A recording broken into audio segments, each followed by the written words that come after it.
So the problem number first is calculate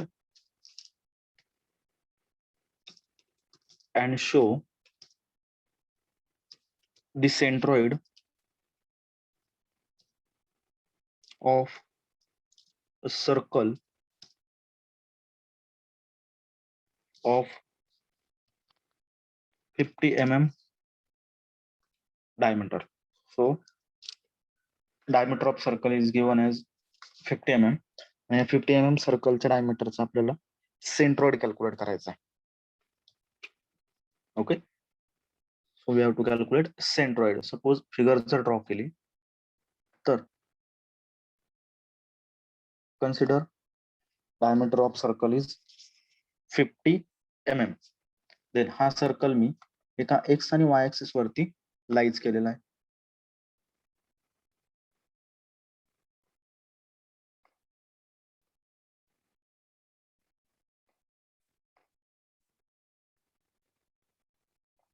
okay, या पद्धतीने. आता आपल्याला काय कॅल्क्युलेट करायचं आहे? सीजी. आता याचा सीजी कुठे असणार आहे? जसं आपण बघितलं,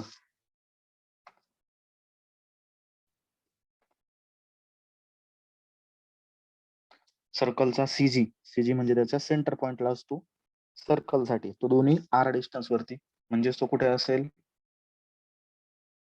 या पॉइंटला आणि इथून या पॉइंटला, यांचा इंटरसेक्शन पॉइंट जिथे असेल तिथे तुमचा सीजी असेल. म्हणजेच हे डिस्टन्स जर बघितलं,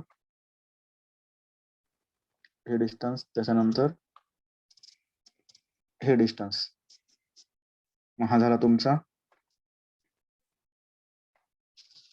एक्स बार. एक्स बार म्हणजेच तो आर वरती असेल, is equal to R, is equal to किती आहे? डायमीटर 50 आहे, सो 50 डिवाइड बाय 2. आणि इथे Y bar, Y bar is equal to, परत तो आर वरती असेल, is equal to 50 divide by 2. Okay, म्हणजेच कॅल्क्युलेशन मध्ये X bar is equal to 50 divide by 2 is equal to 25 mm आणि y bar is equal to 50 divided by 2 is equal to 25 mm. Okay, x बार आणि y बार simple आहे. मग हा जो इंटरसेक्शनचा point भेटला, हा पॉइंट झाला तुमचा सीजी, सेंटर ऑफ ग्रॅव्हिटी किंवा सेंट्रॉइड, सेंट्रॉइडल पॉइंट. ओके, किती डिस्टन्स वरती तो सर्कल आहे, त्याच्या रेडियसच्या डिस्टन्स वरती.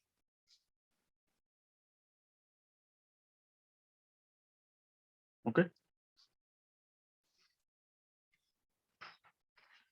Next. So similar to center, similar to circle, we take the semicircle. Okay, let's take this semicircle and we have to calculate the centroid for this semicircle.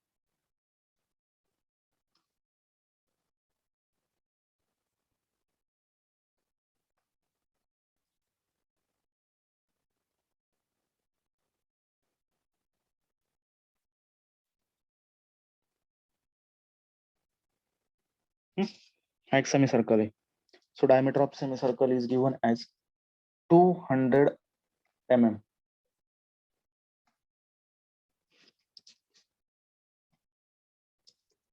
Okay, again we draw x and y axis. झाला एक y axis, झाला x axis. आता याचा centroid कुठे असेल? एक असेल x ऍक्सिसला, याच्या सेंटरला, आणि एक असेल y ऍक्सिसला बरोबर 4r/3π वरती, म्हणजे हे distance. So distance of this to this आणि हे इतकं डिस्टन्स. मग हे असेल तुमचं x bar is equal to r आणि इथे Y bar is equal to 4r divided by 3 pi. Okay, मग त्यात जर व्हॅल्यू जर टाकल्या तर x bar is equal to r is equal to 200 divided by 2 is equal to 100 mm from y-axis. Okay, similarly y bar is equal to 4r by 3 pi. So 4 multiplied by r, r म्हणजे किती येते 100 divided by 3 multiplied by 3.14. So याचा answer let's see, आलं ते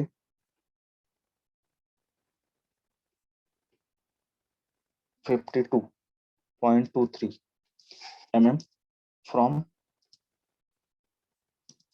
x axis. Okay, म्हणजेच तुम्हाला ह्या पॉइंटचं location भेटलं इथे, की ह्या पॉइंटला तुमच्या सर्व बॉडीचा हा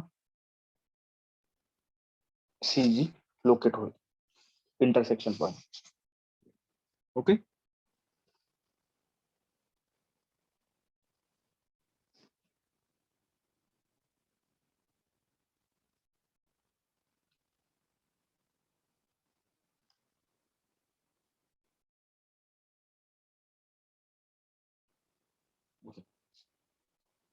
then next is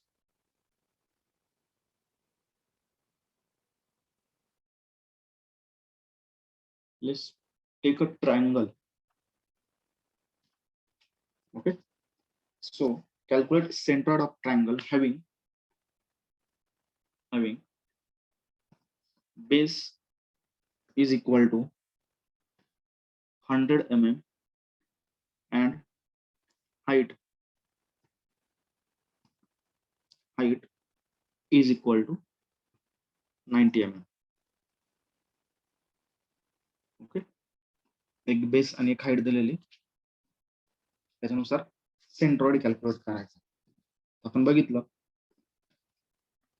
परत consider XY axis.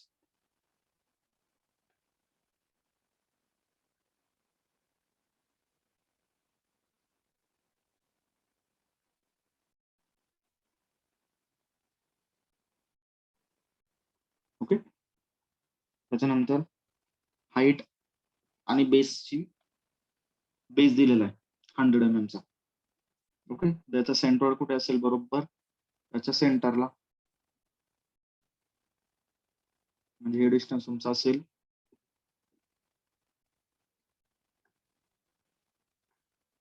x bar is equal to काय formula, b/2 is equal to b किती होता 2, म्हणजे 100 divide by 2 is equal to 50 mm. Okay, आणि एक्स ऍक्सिसला h/3 वरती हाईट किती दिलेली 90. सो हे distance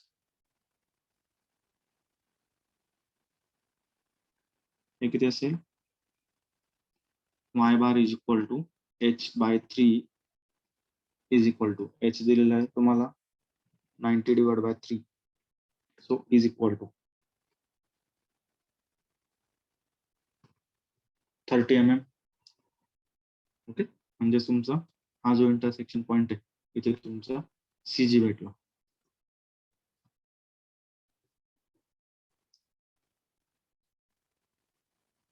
okay,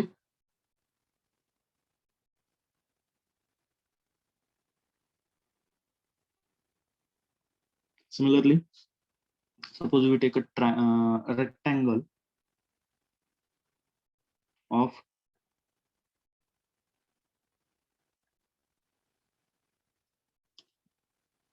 30 mm and he gives suppose 90 mm. Okay, आता याचं सेंटर कुठे असेल किंवा CG कुठे असेल, again this is your x and y axis.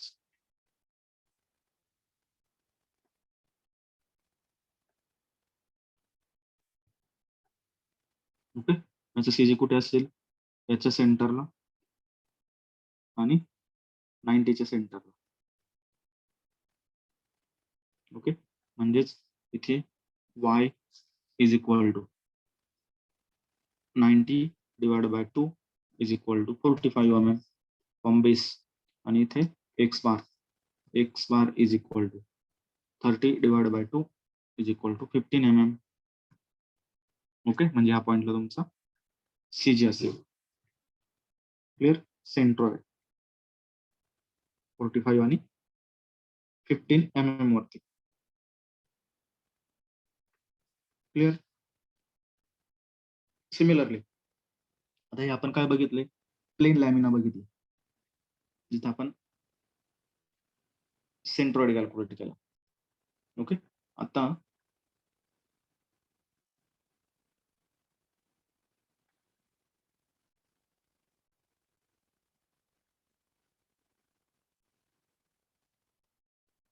Let's consider अ कोन.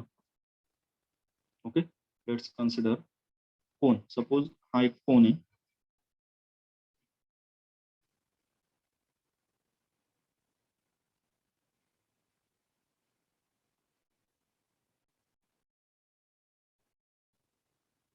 हा एक कोन आहे की ज्याची तुम्हाला हाईट दिलेली. Okay, so height of cone is given age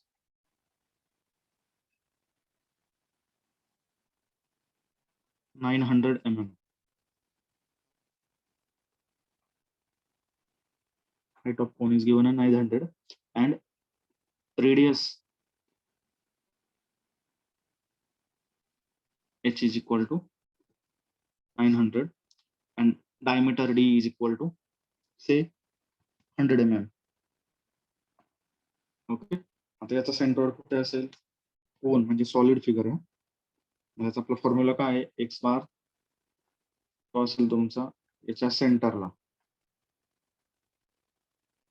इथे, आणि वाय बार असेल, वाय बारचा फॉर्म्युला काय आहे, h/4 वरती, म्हणजे इथे कुठेतरी हा असेल तुमचा एक्स आणि वाय ऍक्सिस.